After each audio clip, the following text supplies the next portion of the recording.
কাল খসড়া ভোটার তালিকা প্রকাশ, এরপর শুনানি পর্বে দলীয় কর্মীদের রাস্তায় থাকার নির্দেশ দিয়েছেন তৃণমূল কর্মীদের যেন তারা পাশে থাকেন, এমনটা নির্দেশ দেওয়া হয়েছে তৃণমূল নেতৃত্বের তরফে।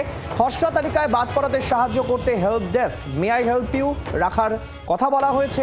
এসআইআর চলাকালীন ভোট রক্ষা শিবির করেছিল তৃণমূল কংগ্রেস, শিবির করে সাফল্য এসেছিল এমনটাই মনে করছে তৃণমূল নেতৃত্ব।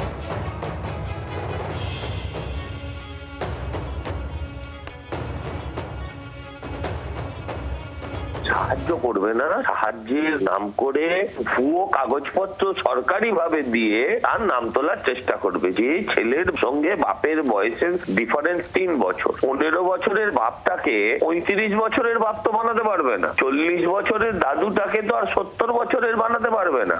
কিন্তু এত ভুয়ো যদি ধরার ক্ষমতা নির্বাচন কমিশনের থাকে, তাহলে এই জালিয়াতিও ধরা পড়বে। মানুষের সঙ্গে থাকতে গিয়ে এই সমস্যাটা ক্রিয়েট করেছেন।